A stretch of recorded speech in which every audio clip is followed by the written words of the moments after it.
Você provavelmente já ouviu a história do flautista de Hamelin, um homem misterioso que usou sua música mágica para se vingar de uma cidade que não pagou por seus serviços.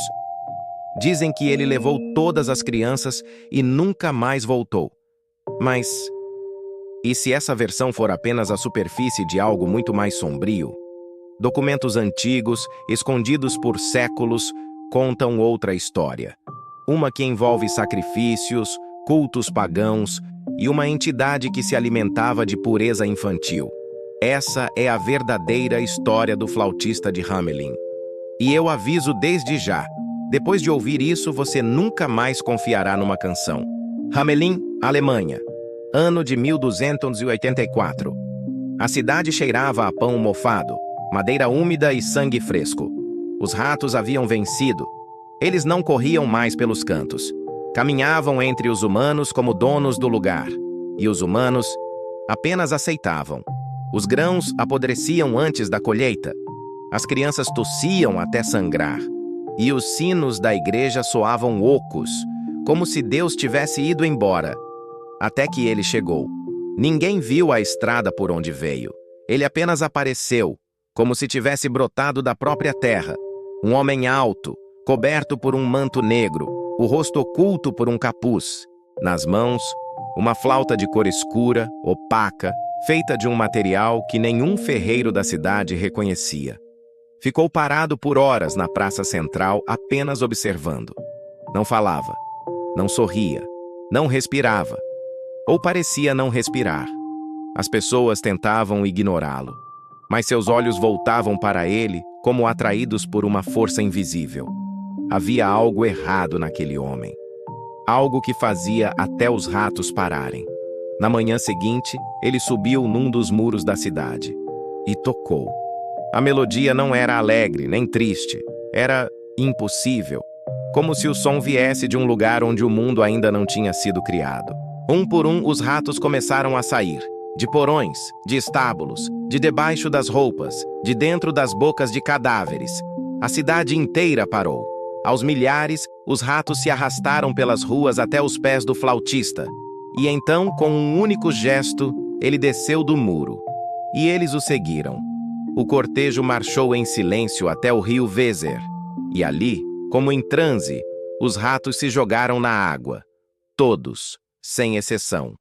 Quando o último sumiu sob as ondas, o flautista virou-se para o povo e simplesmente desapareceu. Na manhã seguinte, ele voltou. O mesmo manto, a mesma flauta, a mesma expressão vazia. Desta vez, ele falou: 100 moedas de ouro. O prefeito riu. 100? Pela música? Você limpou nossos porões, não salvou nossas almas. 100. Foi o acordo. O juiz levantou a voz. Se recusar a ir embora, será preso por charlatanismo e feitiçaria. O flautista encarou os homens por um longo tempo. Nenhuma emoção.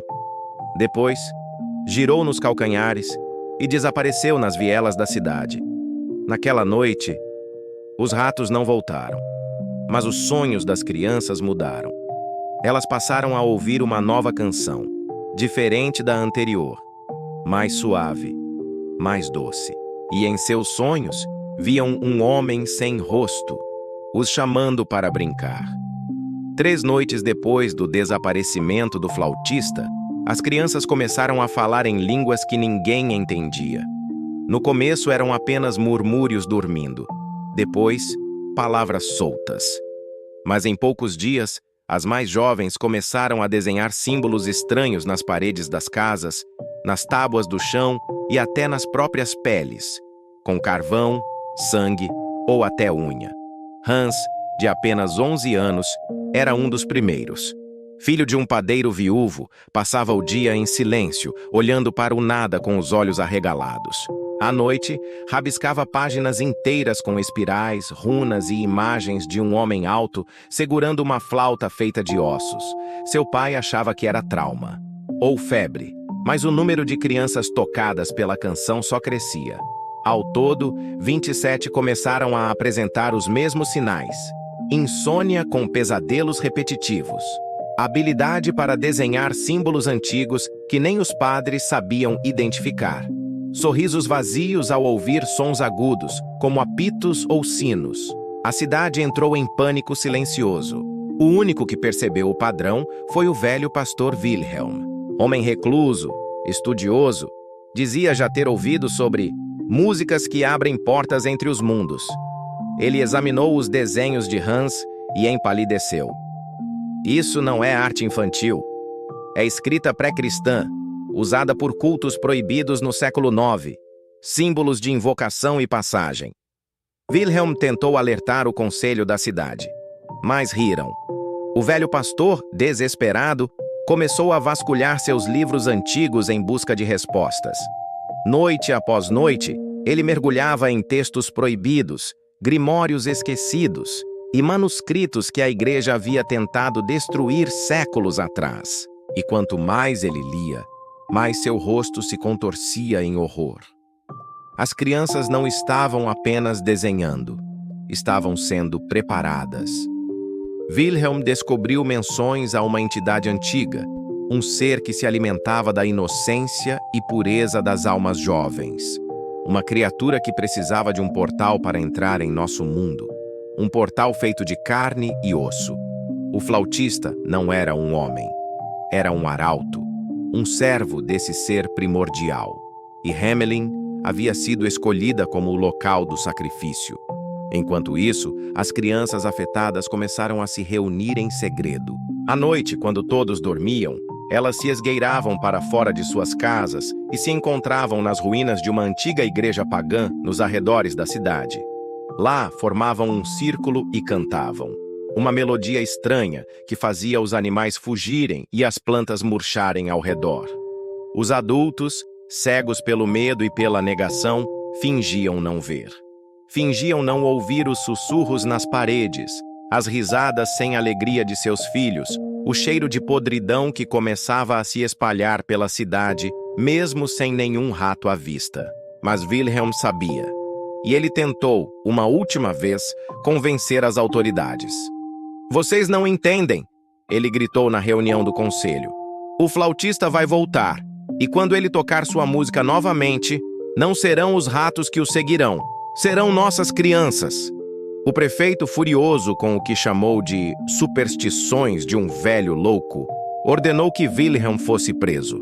Mas antes que os guardas pudessem alcançá-lo, o pastor fugiu para a floresta, levando consigo seus livros e o conhecimento que poderia salvar a cidade. Na noite seguinte, a lua se tingiu de vermelho, e o flautista voltou. Desta vez, ele não subiu no muro, não falou com ninguém. Simplesmente parou no centro da praça e começou a tocar. A melodia era diferente. Não era a canção que havia enfeitiçado os ratos, nem a música suave dos sonhos das crianças. Era algo antigo, primitivo, um som que fazia os ossos vibrarem e a realidade tremer. E as crianças responderam. De todas as casas, de todos os cantos da cidade, elas saíram, olhos vidrados, sorrisos vazios, caminhando em sincronia perfeita como se fossem uma única entidade. Os pais tentaram impedi-las, gritaram, choraram, agarraram seus filhos, mas era inútil. As crianças os empurravam com uma força sobrenatural, quebrando ossos e rasgando carne sem hesitar. O cortejo macabro seguiu o flautista para fora da cidade. Não em direção ao rio, como havia sido com os ratos, mas rumo à floresta escura. Wilhelm, escondido entre as árvores, viu tudo. E soube que era sua última chance. Com as mãos trêmulas, ele abriu seu grimório mais antigo. As páginas amareladas continham um ritual. Um contra-encantamento tão perigoso quanto a própria música do flautista. O velho pastor começou a cantar. Sua voz rouca e quebrada se ergueu acima do som da flauta. Era uma melodia de proteção, tecida com palavras de poder que não eram pronunciadas há milênios. Por um momento, nada aconteceu. Então, as crianças pararam. O flautista se virou, seus olhos brilhando com uma fúria inumana sob o capuz. Ele soprou sua flauta com mais força, produzindo notas que pareciam rasgar o próprio ar. Wilhelm sentiu sangue escorrer de seus ouvidos, mas continuou cantando. Sua voz ficava mais forte a cada palavra, ecoando pela floresta como um trovão. As crianças começaram a gritar. Não de dor, mas como se estivessem despertando de um pesadelo terrível. Seus olhos recuperaram o foco, lágrimas escorrendo por suas faces pálidas.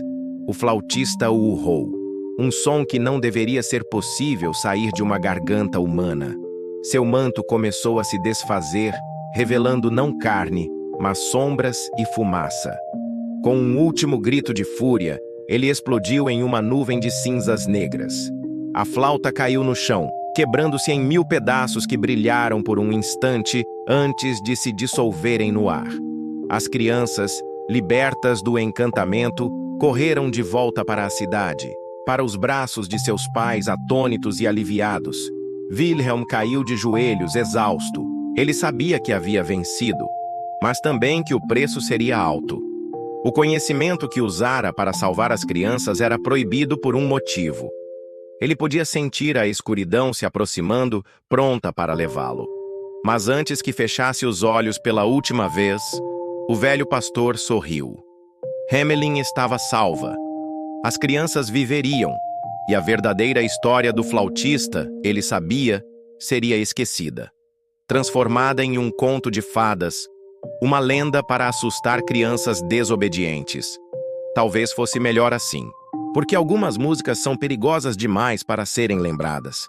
Algumas histórias são sombrias demais para serem contadas, e alguns segredos devem permanecer enterrados para sempre. Se você chegou até aqui, talvez já seja tarde, mas ainda dá tempo de avisar alguém. Curta este vídeo, se inscreva no canal e ative o sininho, para não perder o próximo vídeo. Porque o próximo a ouvir essa música pode ser você.